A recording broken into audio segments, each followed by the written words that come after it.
Degas once said, "Art is not what you see, but what you make others see." I have always been drawn to art and the artistic process. I've traveled the world to see it, and while anyone can visit a museum or just walk into an art gallery, how many people have had the opportunity and excitement of visiting artists in their studios? Whether they are renowned, unknown, emerging, or overlooked, every artist offers a unique perspective and process that's worth discovering. I'm embarking on a fascinating journey to ask them, what is it that they want us to see? One question that everyone always asks is artistic talent innate? Most people think that anyone who wants to be an artist must also attend art school or get an art degree. But historically, there have been plenty of really impressive artists who never went to art school. Vincent van Gogh, Henri Rousseau, Frida Kahlo, Philip Guston, Jean-Michel Basquiat. So when I heard about Kamoy Smalling and her story, I was intrigued and impressed right off the bat. Raised in an insular and religiously conservative community in the Bronx, she received not one, but 2 Harvard degrees before embarking on a successful career path in finance. And yet, a hunger to be seen and heard as an artist was always there, simmering just under the surface. A visit to her studio is a revelation. Hello! Nice to see you again. Good to see you. I love that you're holding an apple. I am. because these are your apple paintings or your apple character paintings. That's right. It's almost like there's a character who jumps around and we find him or her in various they, in different places. Think about what an apple's supposed to be like. This is kind of the image that comes to your head. And so I think it's kind of a cautionary tale for folks who have the risk of sacrificing their true and authentic self for some fabricated self that's kind of determined by external norms and expectations. But not just that expected or very artificial perfect. Yes, exactly.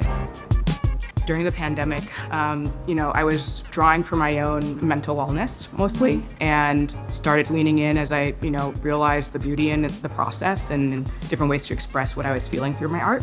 And you were drawing first. That's right. I was so these exactly. are some of your earliest, which I find them to be really amazing. I mean, for somebody who's self-taught, what I find amazing about it is that it catches the expression, that kind of inner. Yeah. The inner mind of the subject.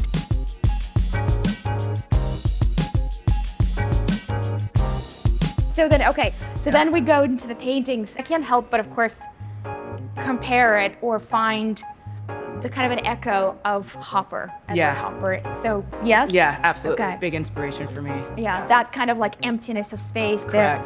The individual on her own, on their own, with space, like there's sort of like we're refined in the mindscape. That's exactly right.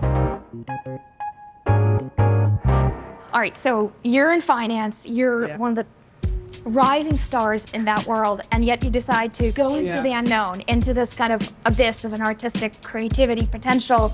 You don't know where it's going to lead you. Right. And so how did you actually manage it? Like, how do you teach yourself? Like, what do you do? Still figuring that out. Okay. I spend a lot of time with art. There are a lot of different books that I surround myself with, and absorb. I mean, it's really amazing that you went and you just, you're like dove right into like this traditional medium that is challenging in so many ways. And I think probably will take you the rest of your career to kind of keep learning because there's so much there, right? Exactly. It's just a constant, and I like that about it. I like the challenge. I like that it's a constant source of learning and discovery. A lot of it is just kind of, I think, has always been innate, which is why, that facilitated the lead from finance for me. And that's why I focus so much on identity and kind of the realization of the true self. This path of what I thought I should be doing or what society thought I should be doing with those degrees or whatever, into something that truly, fulfills me and that truly I think is representative of who I am.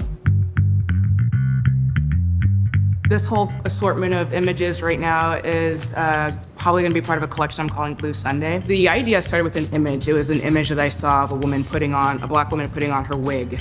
you start off your week and get ready, traditionally, and get ready like for the week ahead. Like you start off on Sunday preparing for the week ahead, and there are different ways that you kind of prepare for that. Yeah.